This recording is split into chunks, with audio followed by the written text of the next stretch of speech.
Real facts, real talk, real views across Michigan. We bring it to you. Stay informed, stay true. With a Bulletin. Hello, welcome to the Michigan Bulletin News. I am Marcus Jefferson, your host and publisher of the Michigan Bulletin newspaper. And today we're going to be talking about an upcoming fundraiser from the Uplift Our Youth Foundation. Myron is here with us, and he's going to tell us when this event is and what's the purpose of this organization. Myron, before we start, I want you to tell me about your professional and your personal passion. Okay. Well, first of all, Marcus, thank you for the opportunity to appear on your program. Thank you. I am the chairman of the board for Uplift Our Youth Foundation. My career was in government. I was in finance, various administrative services at an executive level. One of my greatest passions, also being in government, is good government and providing services to people, the citizens, people who travel through Michigan. And I work for the Department of Transportation, so that mobility is something I'm interested in, and making sure that we have a good infrastructure. The other is, of course, trying to do something in my community. One of my philosophies is that someone did something in order for me to achieve what I achieved. They didn't know my name, didn't know my background, but they basically said, I'm going to fund this program. I'm going to make these opportunities available for people like me to come through. And so similarly, what my limited skill set is to utilize that so we can help other people. I don't need to have my name out there, but basically what I can contribute. Typically, I do things behind the scenes. I was a treasurer for Uplift Our Youth for almost 18, 19 years. But again, those are what I can bring to the table with some administrative abilities. Yeah, I know this is the 23rd year of this event.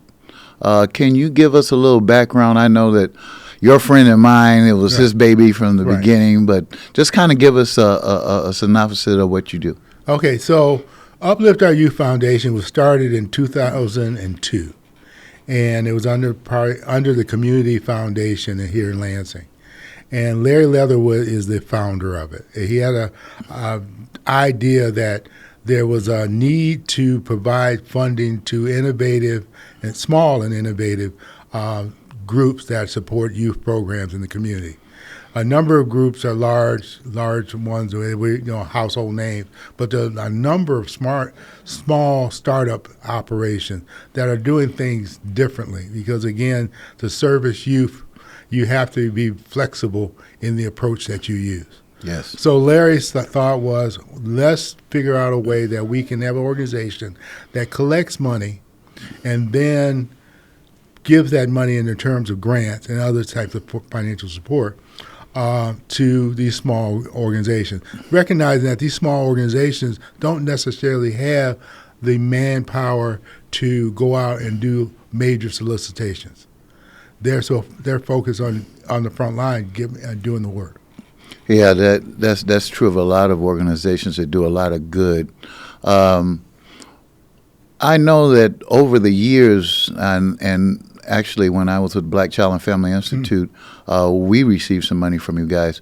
Tell me about the diversity of the organizations that you work with. I brought with me a list of, just to give you an idea, from last year. We gave out $15,000 in grants from last year. And to give you an idea, so we Youth Builder Community Development Corporation, and what they did is they had an entrepreneurial program where they taught kids how to get in the printing business. Not necessarily writing, but the printing, the actual, and posting things online, how to run a business.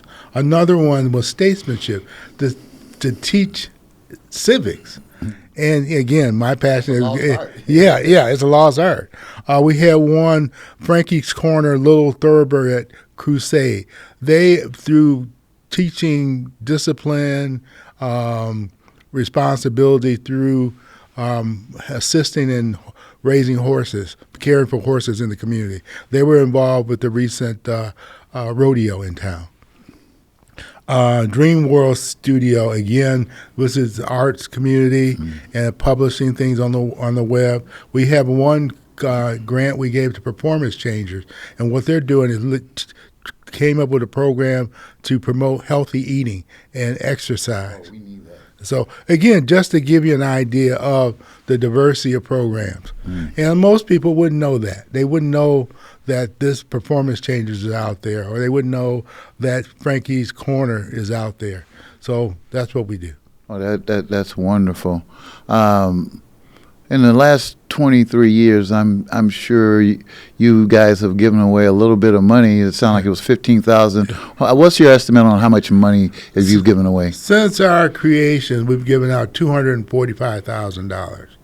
Our annual grant amount has increased over the years as we were able to raise more money. But again, it's about $245,000, and this year we hope to give out around $15,000. Wow, that's a lot. I noticed when I was looking at the ad, you have several categories. Some deal with donating money to organizations, but you also have a scholarship component. Kind of dig down into that one for me. I saw a couple of young people on there. Oh, okay, I understand.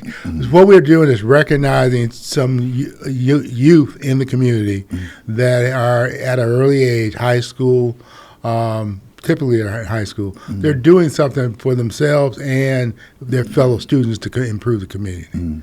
And so we're going to recognize a couple students this month. And then we're also going to honor two leaders in our community that have been child advocates for decades. Yeah, I noticed I saw Pamela Champion, Pam's daycare. Those kids that she has that performs are just wonderful. Yeah. Now, what type of award are you recognizing her for? So Pam Eaton Champion is getting an award for Child Advocate of the Year. She's an entrepreneur. She has been has trained or provided services to thousands of kids over the years. Oh, yes. She has a beautiful facility here in Lansing. So we want to recognize that. And she does a number of other things that are related to supporting youth. Another person that we're honoring is Maxine Hawkins Kane. And she has been she's a lifelong educator. Yes. And so she has held all the you go the rung of jobs in education, the teacher, school principals, superintendent. So again, we want to give her the Legacy Award to recognize her many, many, many years of service. And I saw that you had another person on there as well. Oh, Vic Versero is our MC. Vic is part of the Michigan Business Network, and he's going to be our MC. Oh, wow. Tell me how the program goes from start to finish. How do you do that? Okay, so one of the things, Mark, is that we are going to do differently. In the past, we've typically had a speaker, and the person would come in and talk about some subject related to youth. This year, what we want to do is, we're dispensing with the speaker. We're going to have youth performances. So we have some poetry reading, we have some dancing, we have some singing. So again, there's so much talent in Lansing, and this will give us people an opportunity to see some of that talent and make it a little bit more real that the money that you're donating is going to support those kids on the stage, for example. All right, let's dig into the event itself. When is that event? Where's it going to be located? Okay, the event is going to be October 30th at 6 o'clock at the venue. The venue is a performance space that is adjacent to the Lansing Mall. Okay. And so we have tickets for sale, of course. We have sponsorship opportunities on our website, and we're looking for because the need in the community is so great, we're hoping to have a sold out event. So we're encouraging people to go to our website and buy tickets, so they can see something and be entertained. Be entertained, but also, more importantly, supporting a very, very good cause in our community. Now, you mentioned your website. Give us your URL or your phone number or whatever we need to do to find out additional information. Okay, so it's very simple. upliftouryouthfoundation.org. Oh, that is easy. And you can Google it, and our website, our web page will pop up. We're also on Facebook. You're probably on Facebook. You probably have seen our ads advertising the event. Is there anything else you want us to know about the Uplift Our Youth Foundation or their board members or anything that we may not know? Well, again, our board is a cross section of the community. We all come from a lot of us different backgrounds, and we're looking for more board members. And so we'd be, if you're interested, again, there's a contact information on our website, and then we can get back to you and see if you may be an individual, may be a good fit for our board. But we are looking for more people on our board. Now, tell me this. When you first joined the board, because I see you've been on the board for over 20 years, how did you come to the realization that, hey, this is something I need to do? Yeah. Well, Larry Leatherwood is a mentor of mine, and was the old adage around town: if Larry asks you to do something, you're going to do it. So he came to me and asked, "I want you to be on this board," and I said, "Of course." I rarely say no to Larry, and so it's been a very, very great experience for me to be involved with the organization for so many years, and now I'm chairman of the board, trying to again emulate some of the things that Larry has done. Oh, yeah. Larry got me like that, too, for the YMCA board, and I served on that one for 10 years before I got off of it. But, Larry is a good man. He's done a lot of wonderful things in the community, and I believe he was he with the Department of Transportation, too? He was. He was. I knew him there. That's how I met him. Yeah, there. But so we go back a long way. Yeah, he's a very good guy. But it's been a very good experience for me.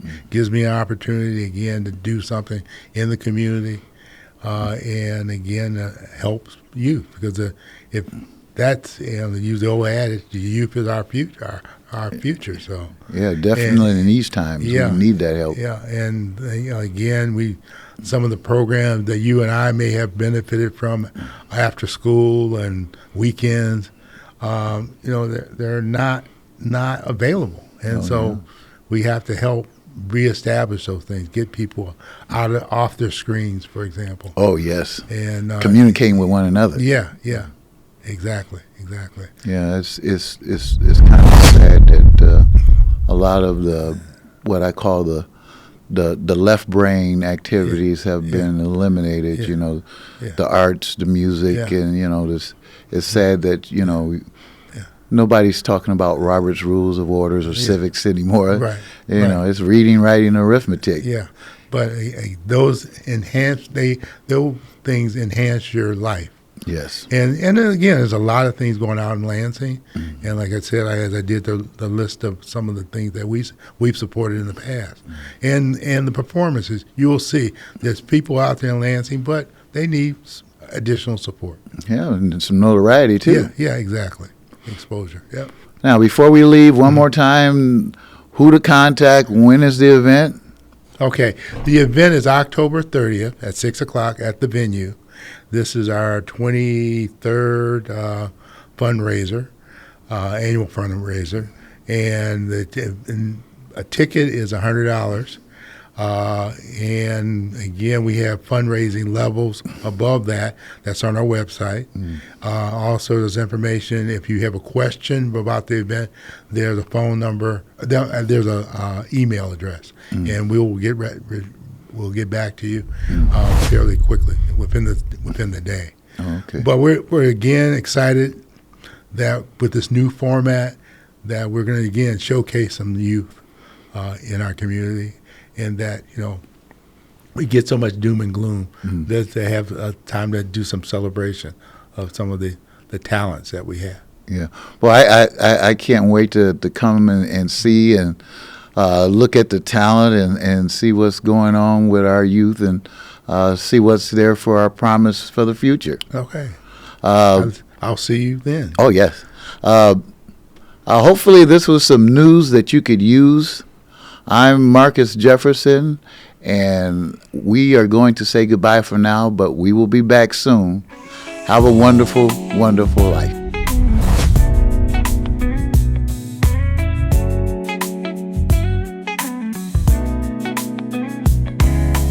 Bulletin news you can use with your host, Marcus Jefferson.